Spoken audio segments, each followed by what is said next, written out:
어느 독일의 신학자는 부활절 신앙과 부활신앙은 다르다라고 했습니다. 부활절에 교회를 아름답게 장식하고 계란을 준비해서 나누어주고 고난주간에 새벽기도 다니면서 부활주의를 준비하는 것은 부활절 신앙이라고 했고, 예수님의 부활에 동참해서 체험하는 것을 부활신앙이라고 했습니다. 우리는 부활절 신앙이 아니라 부활신앙을 가져야 합니다. 부활신앙은 부활하신 예수님을 만나서 믿고 증거하는 신앙입니다. 부활의 주님을 만나면 내려가던 신앙이 다시 올라갑니다. 차가웠던 믿음이 다시 뜨거워집니다. 세상으로 향하던 발걸음이 다시 교회로 향합니다. 주님이 부활하시는 사실을 몰랐던 엠마오로 가는 두 제자는 길에서 부활하신 예수님을 만났을 때에 고향으로 돌아가지 않고 다시 예루살렘으로 올라왔습니다. 이처럼 부활은 현재 우리의 삶을 변화시키는 힘이 있습니다.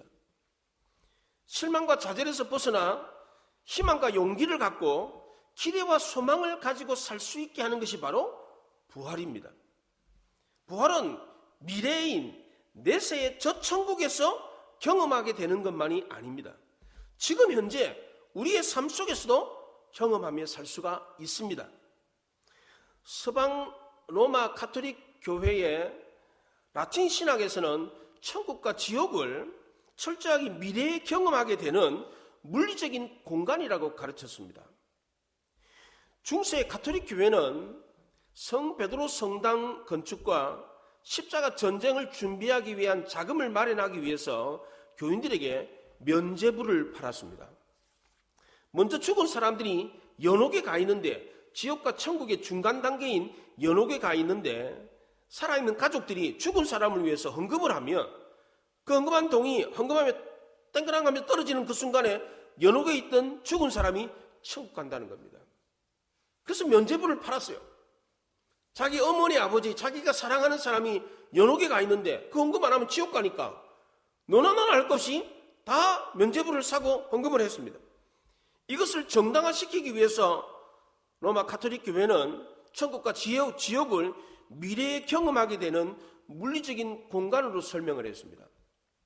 반면에 우상 숭배를 반대해서 서방 라틴 신학, 로마 가톨릭 교회와 등을 졌던, 결별했던 초대교회 사상의 중심지였던 동방신학은 천국과 지옥을 미래에 들어가는 물리적인 공간이 아니라 관념적으로, 현세적으로 설명을 했습니다.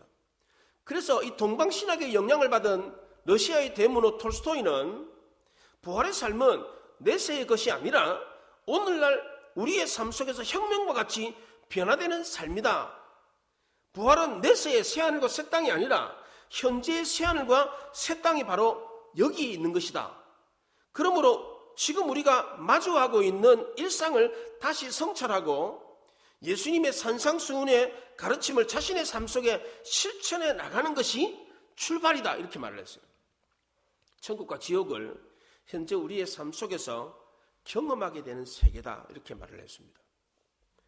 서방의 로마 가톨릭 교회의 라틴 신학에 많은 영향을 받은 개혁교회 신학자들은 천국과 지옥을 관념적으로 이해하기보다는 물리적인 공간으로 이해를 했습니다. 그러나 우리가 속한 보수주의 교단에서는 천국과 지옥을 물리적인 공간이라고 할 뿐만 아니라 영적인 공간, 시간과 공간을 초월한 공간이다, 이렇게 이해하고 있습니다. 그렇다면 성도가 부활해서 가게 되는 이 천국, 하나님 나라는 언제 들어가는 겁니까? 성경에서 말하고 있는 천국을 우리는 언제 경험하게 되는 것입니까? 성경은 미래적인 관점과 현재적인 관점 두 가지를 이야기하고 있습니다. 마르다는 미래의 오라버니가 다시 살 것을 믿었습니다. 엠마오로 가는 두 제자는 현재 부활하신 예수님을 믿고 다시 예루살렘으로 올라갔습니다. 이런 내용에 근거해서 우리는 부활을 미래적인 관점과 현재적인 관점에서 생각해 보아야 됩니다. 첫째로 우리는 미래의 부활을 믿어야 합니다. 24절에 마르다가 이르되 마지막 날 부활 때에는 다시 살아날 줄을 내가 아나이다 그랬습니다. 마르다는 자기 오라버니가 마지막 날에 다시 살 거라고 믿었습니다. 마르다는 부활 자체를 의심하지 않았습니다. 그러나 죽은 오라비의 부활을 미래에 일어날 것으로 생각을 했습니다. 마르다는 부활을 단지 미래에 일어날 일로 생각했기 때문에 오라비가 죽었을 때 죽음을 안타까워했고 지체에서 늦게 오신 예수님을 보았을 때 서운한 마음이 있었습니다. 부활을 먼 미래의 일로 생각했기 때문에 슬픔에 잠겨 있었습니다. 자신이 죽어서 오라비에게 가서 다시 만날 것을 기대는 했지만 죽은 오라버니가 지금 다시 살아나서 올 것이라고는 생각하지 않았습니다. 이것은 비단 마르다의만의 생각이 아니었습니다. 그 당시에 부활을 믿었던 유대 종파 중에 바리새파 사람들의 가르침을 받았던 모든 사람들이 부활을 그렇게 믿었습니다. 예수님도 미래적인 부활을 말씀하셨어요. 요한복음 5장에서 이를 놀랍게 여기지 말라. 무덤 속에 있는 자가 다 그의 음성을 들을 때가 오나니 선한 일을 행하는 자는 생명의 부활로, 악한 일을 행한 자는 심판의 부활로 나오리라. 미래적인 관점에서 얘기를 했어요. 우리는 이 미래에 일어날 부활을 믿어야 합니다. 그래야 인생이 허무하지 않다는 것을 알게 됩니다. 만약 부활이 없다면, 인간은 죽음에서 끝이 난다면 얼마나 인생이 허무하겠습니까? 누구는 이 땅에 살면서 가난하고 병들어가지고 고생하며 살다가 죽는데, 누구는 부잣집에서 태어나가지고 떵떵거리면서 건강하게 부유하게 살다가 죽습니다. 자신의 잘남을 자랑하고 교만하면서 사는 사람이 있는가 하면 자신의 잘난 구석이 하나도 없어가지고 늘 언제나 기죽으면서 살다가 죽는 사람이 있습니다. 남의 것을 빼앗고 남에게 피해만 주면서 악하게 살다가 죽는 사람이 있는가 하면 힘이 없고 나약해가지고 늘 빼앗기고 서럽게 살다가 죽는 사람이 있습니다. 만약 인생이 이렇게 살다가 죽는 것으로 끝이 난다면 너무 불공평하지 않습니까? 하나님은 공평하신 하나님, 공의로운 하나님이라고 했는데 정말 하나님이 공의롭다는 생각이 듭니까? 독일의 작가 레마르크라는 사람이 서부전선 이상 없다라고 하는 유명한 소설을 썼습니다. 이 책은 1928년 1차 세계대전을 배경으로 그 당시 독일 신문에 연재한 소설이었습니다. 영화로도 제작이 되었는데 주인공은 친구들과 함께 1차 세계대전에 참전을 했습니다. 그런데 전쟁 중에 친구들이 다 죽었어요. 주인공도 마지막 장면에서 죽습니다. 그런데 그날 저녁에 독일 사령부에서 군사 보고서를 쓰는데 그 군사 보고서에 서부전선 이상 없다라고 쓰였습니다. 내 주변에 많은 사람들이 다 죽었고 그랬는데도 불구하고 세상은 아무런 관심이 없습니다. 여전히 똑같다는 겁니다. 왜 서부전선에 이상이 없습니까? 이상이 있어야죠. 수많은 병사들이 죽었고 내 친구들이 죽었는데 어떻게 서부전선에 이상이 없습니까? 이상이 없는 것이 아니라 이상이 있다고 보고해야 되는데 군사 보고서에는 서부전선 이상 없다 이렇게 보고가 되었습니다. 이것이 우리의 인생의 씁쓸함입니다. 나 하나 죽어도 이 세상은 똑같이 진행이 돼요. 나 하나 죽었다고 해서 세상이 변하는 게 아니에요. 아무도 관심을 갖지 않습니다. 내가 일생을 처절하게 살다가 죽는데 아무도 내 인생에 대해서 관심이 없습니다. 시인 롱펠로가 말한 것처럼 인생은 리얼하다 그랬어요.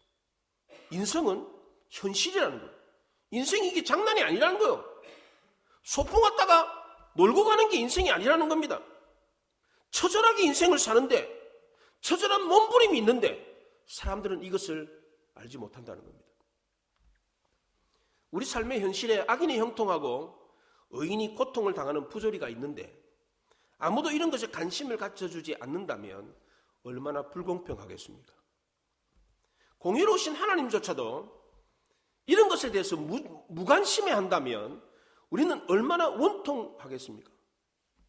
화가 나지 않습니까? 그렇잖아요.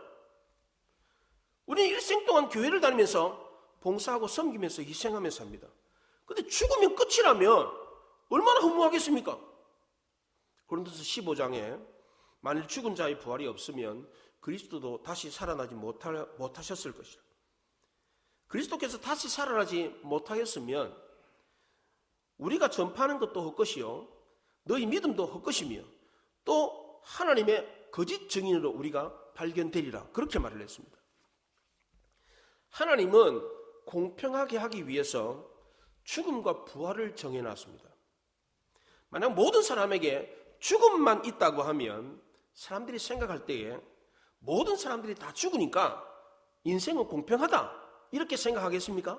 그렇지 않습니다. 왜냐하면 모든 사람이 죽는 것은 다 공평하지 하지만 어떻게 살았느냐가 불공평하기 때문입니다. 어떤 사람은 편안하게 부유하게 살다가 죽고 어떤 사람은 힘들게 어렵게 살다가 죽습니다. 죽는 거는 다 똑같지만 사는 인생이 다르기 때문에 공평하다고 생각하겠습니까? 나는 태어날 때부터 몸이 약했어요. 늘 병들어가지고 골골하다가 죽었어요. 어떤 사람은 건강하게 태어나가지고 부잣집에서 태어나가지고 떵떵거리면서 편안하게 살다가 죽습니다. 죽음이 끝이라면 모든 사람이 죽는 것이 공평합니까? 그러면? 공평하지 않지요. 죽음 이후에 삶에 대한 심판이 있어야 공평한 것입니다.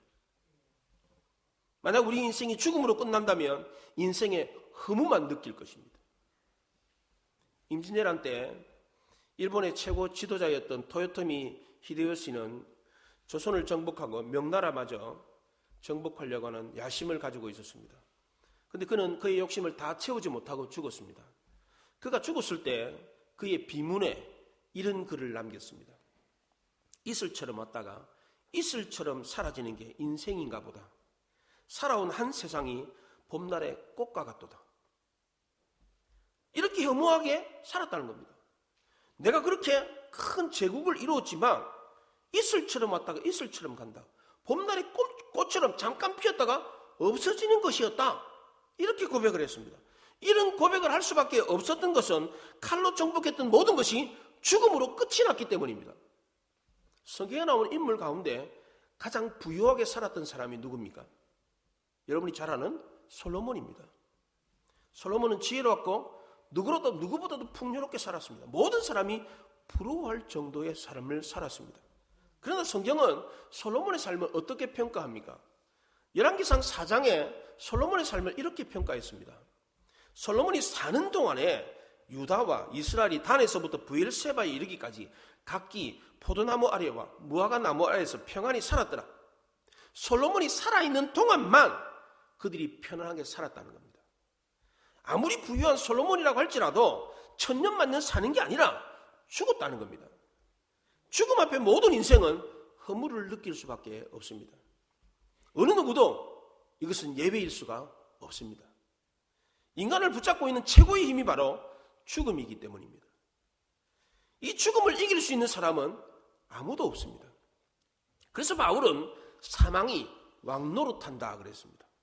로마서 5장 14절에 그러나 아담으로부터 모세까지 아담의 범죄와 같은 죄를 짓지 아니한 자들까지도 사망이 왕노릇하느니라 그랬습니다. 사망과 싸워서 이길 수 있는 사람은 아무도 없습니다. 그렇기 때문에 인간은 사망 앞에서 좌절할 수밖에 없고 인생의 허물을 느낄 수밖에 없습니다.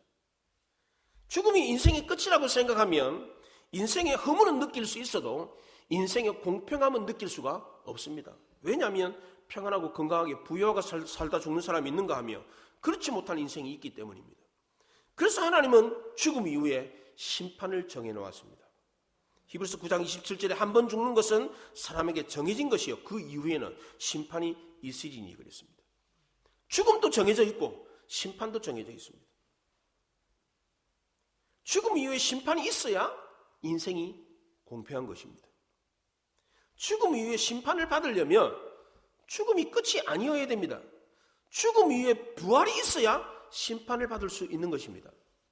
부활에는 두 가지가 있습니다. 요한복음 5장 29절에 선한 일을 행한 자는 생명의 부활로, 악한 일을 행한 자는 심판의 부활로 나아오리라 그랬습니다. 예수 믿는 성도는 생명의 부활로, 믿지 않는 악인들은 심판의 부활로 다시 살아난다라고 했습니다.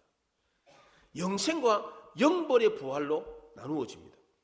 우리 믿는 성도들은 천국에서 영원히 행복하게 사는 영생의 부활로, 하나님을 믿지 않는 악인들은 지옥에서 영원한 형벌을 받는 부활로 다시 삽니다.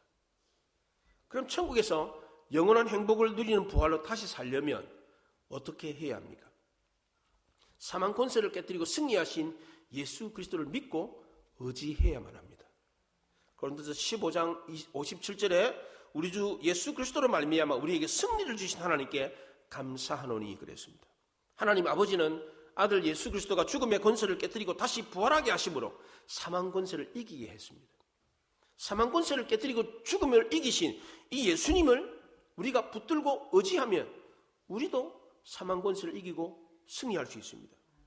예수님은 마르다에게 이 놀라운 승리를 주기 위해서 나흘이나 지체하셨어요.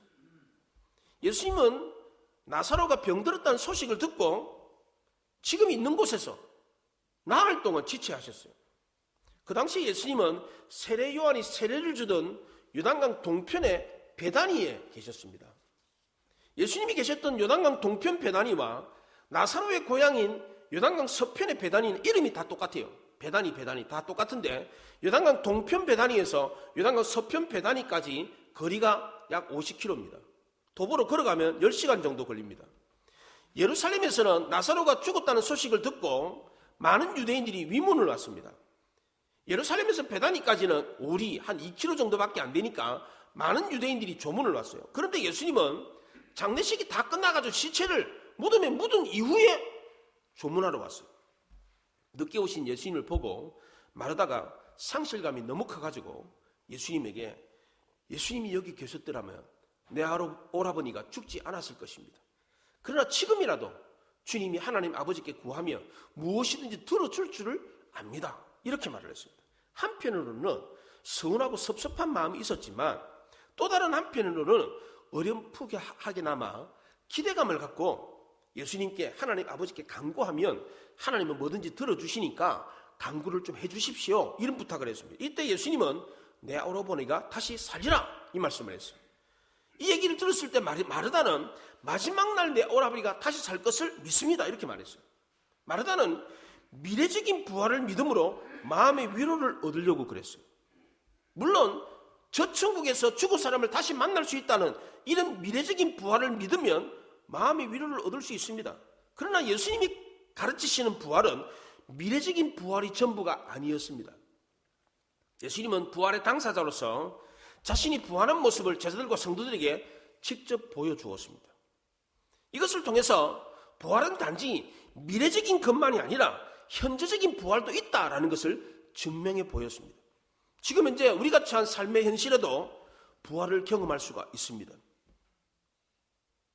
그래서 우리는 둘째로 부활의 현재성을 믿어야 하는 것입니다. 하나님 나라가 예수님의 초림으로 이 땅에 임했습니다. 이것은 하나님 나라의 현재성입니다. 지금 하나님 나라가 이 땅에 있습니다. 그러나 하나님 나라는 예수님이 다시 오실 때 완성이 됩니다. 이것이 바로 하나님 나라의 미래성입니다. 부활도 마찬가지입니다. 성도가 예수를 믿으면 죽었다가 다시 살아나서 영원한 생명을 소유하기 때문에 지금 현재 부활의 생명으로 살아가고 있는 겁니다. 우리는 예수를 믿는 순간 죽었다가 우리 영혼이 다시 살아난 겁니다. 우리 영혼이 다시 살아났어요. 예수 믿는 사람은 지금 살아있는 영혼을 갖고 있는 거예요. 그 살아서 지금 살고 있는 거예요. 지금 부활을 경험하고 이 땅에 살고 있는 것입니다. 그러나 지금 현재 우리 성도의 부활은 완전한 것이 아닙니다. 왜? 육체를 입고 있기 때문에, 연약한 육체를 입고 있기 때문에 우리의 부활을 경험했지만, 예수 믿는 순간에 죽었다가 다시 살아, 우리 영혼이 죽음에서 다시 살아나는 부활을 경험했지만 이 부활은 완전하지가 않습니다. 미래의 마지막 날 주님이 다시 오실 때 그리스도와 연합하여 하나님의 자녀가 되어 저 천국에 들어갈 때 성도의 부활이 완성이 되는 것입니다. 그러니까 부활은 현재적인 의미와 미래적인 의미가 같이 있다는 것입니다. 예수님이 마르다에게 가르쳐주고자 했던 이 부활은, 지금 가르치고 있는 부활은 현재성이었습니다. 마르다는 부활의 미래성만 믿고 있었습니다. 마지막 날 내 오라비가 다시 살 거다 이렇게 믿었습니다. 그러나 예수님은 부활은 미래성만 있는 것이 아니라 현재성도 있다 이렇게 말했어요. 25, 26절을 한번 보세요. 같이 한번 읽어봅시다. 25, 26절 같이 읽습니다. 시작. 예수께서 이르시되 나는 부활이요 생명이니 나를 믿는 자는 죽어도 살겠고 무릇 살아서 나를 믿는 자는 영원히 죽지 아니하리니 이것을 내가 믿느냐. 25절에서는 나는 부활이다 라고 하면서 부활의 현재성을 말했습니다. 26절에서는 영원히 죽지 않는다라고 하는 부활의 미래성을 말했습니다. 나는 부활이다 라고 하는 이 문장은 출애굽기 3장에 모세가 시내산에 올라가서 떨기나무에서 불이 붙은 것을 보고 하나님의 이름을 물었을 때 하나님이 대답했던 말과 같은 문장이었습니다. 나는 스스로 있는 자다 라고 하는 이 문장과 같은 문장입니다. 요한은 시내산에서 하나님이 모세에게 자신을 소개했던 그 문장 그대로 신약 성경에서 요한복음에서 이 문장을 따가와 가지고 예수님을 소개했어요. 에고 에이미, 영어로는 I am 누구누구, 이 문장으로 예수님을 소개했는데 예수님 누구인가를 7개 문장으로 설명을 했습니다. 예수님은 생명의 떡이다. 예수님은 세상의 빛이다. 양의 문이다. 선한 목자다. 부활이요 생명이다. 길이요 진리요 생명이다. 참 포도나무다. 이렇게 7가지 I am 누구누구로 예수님을 소개했습니다. 오늘 본문은 5번째로 나는 부활이다 라고 예수님을 소개했습니다. 나는 부활이다 라고 할 때에 시제가 어떻게 됩니까? 현재 시제입니다. I am 부활, I am resurrection. 그래서 현재 시제로 말을 했어요. 그러니까 지금 내가 부활이다. 그러니까 지금 나를 믿으면 죽어도 다시 산다. 이렇게 말씀했습니다. 마르다는 부활을 미래의 일로 생각했는데 예수님은 부활을 지금 현재 일로 설명을 했습니다. 예수님은 부활의 현재성을 증명하기 위해서 죽은 지 나흘이나 되는 썩어서 진물이 나고 냄새가 나는 나사로를 그 자리에서 살렸어요. 나사로에 나오너라 했어요. 시체에게 무덤 앞에 가가지고 무덤 속에 있는 시체가 썩어가지고 냄새가 나는데 나오라 이렇게 말할 수 있습니까? 만약 그렇게 시체 저기 무덤 앞에서 나오라 누구야 나오라 이렇게 불렀는데 안 나오면 어떻게 됩니까? 예수님은 능력이 없는 분이에요. 사기꾼으로 취급될 수가 있습니다. 그런데도 예수님이 그렇게 외쳤던 것은 믿음이 있었기 때문입니다. 마르다가 22절에 말했던 건 무엇이든지 하나님께 구하면 하나님이 주실 줄 믿습니다 라고 했는데 예수님은 이것을 믿었습니다. 마르다는 말만 끌어냈고 믿지 않았지만 예수님을 믿었어요. 예수님이 믿고 구했을 때 어떻게 됐습니까? 44절에 죽은 자가 수족을 배로 동인 채로 나오는데 그 얼굴은 수건에 쌓였더라. 예수께서 이르시되 풀어놓아 다니게 하라 하시니라 그랬어요. 죽은 나사로가 수건을 동인 채로 걸어 나왔습니다. 부활의 현재성을 증명해 보였습니다. 또 예수님 자신도 죽었다가 3일 만에 다시 살아남으로 부활의 현재성을 보여줬습니다. 증명해 보였어요. 제자들에게 많은 성도들에게 자신의 부활한 모습을 보여줌으로써 부활의 현재성을 지금 봐라 내가 살아있지 않느냐 라는 것을 증명해 보였습니다. 왜 예수님은 부활의 현재성을 보여주었습니까? 부활하고 그냥 하늘나라 가시지 왜 부활한 모습을 성도들에게 보여줬습니까? 왜 나사로가 죽었다가 다시 산 것을 성도들에게 보여줬습니까? 미래의 부활뿐만 아니라 현재의 부활도 믿으라고 했던 이유가 뭡니까? 첫째는 부활이 회복을 뜻하기 때문입니다. 이 부활이란 말의 다른 말이 회복입니다. 회복. 육체의 회복, 건강의 회복, 사업의 회복을 뜻하는 겁니다. 우리나라 말에 끄트머리라는 말이 있습니다. 마지막 끝에 머리가 있다는 겁니다. 마지막 끝에 일의 실마리가 나타납니다. 마지막 끝에 진짜 진수가 드러납니다. 성경에는 실패한 사람이 인생을 역전한 이야기로 가득 차 있습니다. 역전 드라마가 가득하기 때문에 성경을 읽으면 재미가 있습니다. 성경은 실패했다가 다시 살아난 사람들의 이야기가 가득 차 있습니다. 처음에 잘 되다가 나중에 실패한 사람들의 이야기는 우리를 우울하게 만듭니다. 그렇잖아요. 처음에는 잘 됐는데 나중에 실패해서 망해버리는 사람들 이야기를 들으면 나도 우울해져요. 그런데 처음에는 실패했지만 나중에는 크게 성공하는 이야기를 들으면 우리의 가슴도 설렙니다. 아, 나도 지금 실패하고 좌절 가운데 있는데 나도 이 사람처럼 성공할 수 있겠구나. 이런 생각이 드니까 기대와 소망이 넘치는 겁니다. 부활은 미래의 그날에 일어나는 것이 아니라 그날만 일어나는 것이 아니라 지금 우리의 어두운 현실에도 일어나고 있습니다. 살고자 하는 마음으로 예배를 드리면 부활의 믿음이 충만해집니다. 떠돌이였던 아브라함이 믿음의 조상이 되었습니다. 사기꾼이었던 야곱이 이스라엘 나라 건국의 아버지가 됐습니다. 노예였던 요셉은 애굽의 국무총리가 됐습니다. 목동이었던 다윗은 이스라엘의 왕이 됐습니다. 포로였던 다니엘은 바벨론의 재상이 됐습니다. 고아였던 에스더는 그 당시에 페르시아의 아수에르 왕의 왕비가 됐습니다. 마귀는 예수님을 죽였다고 생각했는데 예수님은 다시 살아났습니다. 이게 바로 역전입니다. 그래서 성경은 굿뉴스입니다. 얼마나 좋습니까? 둘째로 예수님이 부활의 현재성을 보여주신 이유는 부활이 곧 능력이기 때문입니다. 제자들은 부활의 능력을 가지고 있었기 때문에 순교하면서까지 그들의 믿음을 저버리지 않았습니다. 예수님의 형제 야고보와 사도 바울은 본래 회의론자였습니다. 예수님의 동생 야고보는 예수님이 하나님의 아들이라고 생각하지 않았습니다. 사도 바울도 예수님을 사기꾼으로 생각했어요. 그런데 이 사람들이 부활하신 예수님을 만나고 난 뒤에 어떻게 됐습니까? 위대한 사도가 되었습니다. 예수님이 부활하신 뒤에 유대 사회에 놀라운 변화가 일어났습니다. 사회 풍습이 달랐습니다. 사회 제도가 달라졌습니다. 구약시대 때부터 지켜왔던 동물 제사가 폐지가 됐습니다. 율법 대신에 믿음을 강조하게 되었습니다. 안식일 대신에 주일을 지키게 되었습니다. 왜 그렇습니까? 예수님의 부활 때문입니다. 무엇보다도 놀라운 것은 예수님을 하나님의 아들로 믿는 무리들이 교회를 형성하게 되었고 그 교회가 지금까지 전 세계에 상존해 있다는 겁니다. 이런 놀라운 일이 일어난 이유는 이 일을 행한 사람이 부활의 능력을 체험했기 때문입니다. 마지막 세 번째로 예수님이 부활의 현재성을 보여준 이유는 이 부활이 우리에게 산소망이 되기 때문입니다. 미국의 어느 아버지가 자식 3명을 남겨두고 마지막 고별 인사를 하는데 2명의 아들에게는 See you again in heaven이라고 했어요. 천국에서 다시 보자. 이렇게 인사를 했어요.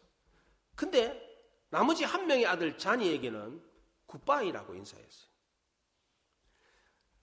자니가 아버지 왜 나에게는 굿바이라고 인사를 합니까?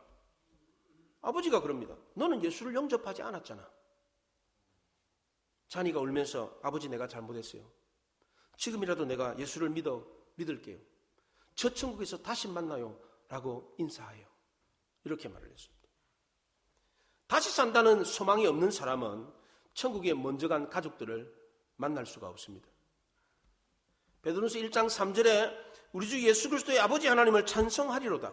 그의 많으신 긍휼대로 예수 그리스도를 죽은 자 가운데서 부활하게 하심으로 말미암아 우리를 거듭나게 하사 산 소망이 있게 하시며 그랬어요. 예수님이 부활하신 것을 믿는 사람은 다시 산다라고 하는 산 소망이 있습니다. 그러나 부활하신 예수님을 믿지 않는 사람은 다시 산다는 소망이 없습니다. 부활하신 예수님을 믿지 못하는데 자기가 다시 살 거라는 거 어떻게 믿습니까? 예수님이 다시 살아났다고 성경이 이야기하고 많은 사람들에게 증거해서 많은 사람이 믿고 있는데 자기는 안 믿어. 예수님은 부활했는데 그걸 안 믿으면서 자기는 부활할 거다? 이렇게 믿을 수 있습니까? 천만의 말씀입니다. 산 소망이 무엇입니까? 베드로전서 1장 4절에 썩지 않고 더럽지 않고 쇠하지 아니하는 유업을 있게 하시나니 곧 너희를 위하여 하늘에 간직하신 것이라고 그랬습니다. 산 소망은 썩지 않습니다. 더럽지 않고 쇠하지 않는 것이라고 했습니다. 아무리 큰 부자라고 할지라도 죽을 때 다 놓고 갑니다. 그렇기 때문에 우리가 이 세상에서 갖고 있는 것이 진짜 내 것이 아닙니다. 왜냐하면 우리가 사는 날 동안만 갖고 있다가 죽으면 놔두고 가기 때문입니다.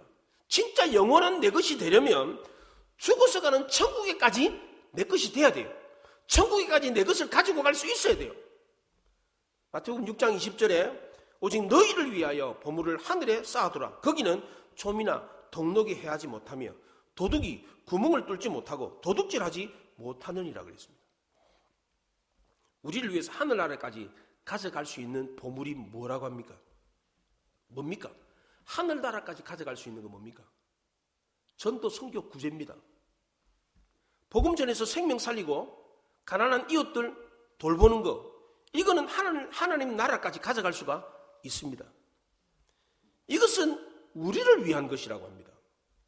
왜 이것이 우리를 위한 것입니까? 전도 선교 구제는 다 남을 위한 것입니다. 그런데 하나님은 이것이 우리를 위한 것이라고 합니다. 왜 그렇습니까? 하나님 이것을 보고 하늘나라에서 면류관 상급을 주시기 때문입니다. 저 천국에 대한 산소망이 있는 사람은 죽을 때가 되면 두렵지 않습니다. 오히려 기대와 소망이 생깁니다. 예수님이 썩어서 냄새나는 문드러진 나사로도 다시 살리셨는데 이 땅에 살면서 평생 동안 육체의 질병으로 고통당하고 비실거리면서 살던 내가 천국 가면 하나님이 나를 얼마나 아름다운 모습으로 변화시켜 줄까 기대가 됩니다. 저는 어렸을 때 소아마비를 알아가지고 뛰어본 적이 없습니다. 달리기를 해본 적이 없어요. 그래서 바람을 가르면서 뛰고 싶다는 소원이 있었습니다. 학교 다닐 때 체육 시간이 되면 다른 학생들은 다 운동장에 나가서 운동을 하는데 저는 교실에 앉아가지고 운동장에서 체육하고 노는 애들을 그냥 부러워하면서 보기만 했어요. 뛰어보고 싶었습니다. 저는 천국 가면 하나님이 나를 가장 아름다운 모습으로 변화시켜준다고 그러는데 내가 정말 건강해지고 아름다운 모습이 되면 나는 어떻게 될까? 기대가 됩니다. 저만이 아닙니다. 육체의 질병으로 연약한 가운데 인생을 사는 사람들도 저와 같은 소원이 있습니다. 말을 못하는 분들, 눈이 어두워가지고 앞을 못 보는 분들, 하반신 마비가 돼가지고 휠체어 장애인이 되신 분들, 이런 분들은 부활이 된 산 소망이 있으면 가슴이 설레입니다. 비록 내가 이 땅을 살면서 육체의 질병으로 이런 한계를 가지고 살았지만 저 천국에 가면 나도 건강하고 아름다운 모습이 된다고 하는데 저 천국에서 살 때는 내가 마음껏 뛰어야지, 마음껏 노래하지, 마음껏 아름다운 것을 보아야지, 이런 기대가 생기는 겁니다. 내가 이 땅에 살면서 하나님과 성도와 이웃을 위해서 봉사하고 섬겼던 그 일들을 하나님이 다 기억해서 천국에서 상급으로 갚아주신다고 했는데 그 상급이 도대체 무엇일까? 그 상급은 우리의 상상을 초월하고 크고 놀라운 것이라고 했는데 그게 도대체 뭘까? 또 천국 가면 먼저 간 사랑하는 성도들, 가족들 만나게 된다 그러는데 그 사랑하는 사람을 다시 만나면 얼마나 기쁠까? 이런 기대와 소망이 넘치는 겁니다. 그래서 부활은 죽음보다 강한 것입니다. 죽음을 이기고 승리하는 것이 부활입니다. 부활은 미래에 대한 산 소망을 갖게 해줍니다. 저 천국에서 하나님이 우리에게 상급과 영원한 행복을 주실 것을 기대할 수 있습니다. 그래서 부활은 우리 인생의 허물을 이기게 해줍니다. 또 부활은 현재의 아픔과 좌절과 실패도 다 이기게 해줍니다. 실패와 좌절로 고향 엠마오로 가던 두 제자가 부활을 확신했을 때, 부활하신 예수님을 보았을 때 다시 용기를 가지고 예루살렘으로 올라갔던 것이 바로 부활 때문이었습니다. 부활은 현재 우리의 삶의 어려움을 다 이기게 해줍니다. 육체의 질병도, 마음의 고통도, 경제적인 어려움도 다 이기게 해줍니다. 심지어 우리 인생의 가장 큰 아픔인 죽음도 이기게 해줍니다. 이것을 믿는 것이 바로 부활신앙입니다. 우리 모두 이런 부활신앙으로 이 땅에서 현재의 어려움을 견뎌내고 저 천국에 대한 소망을 갖고 삶으로 인생의 허물을 극복할 수 있기를 바랍니다. 죽음을 무기로 우리를 공격하는 원수 마귀도 이기고 승리할 수 있기를 바랍니다. 육신의 아버지는 이 땅을 떠날 때에 See you again in heaven이라고 했어요. 천국에서 다시 보자라고 인사를 했어요. 예수님이 우리를 떠나면서 인사를 했을 때 뭐라고 인사했겠어요?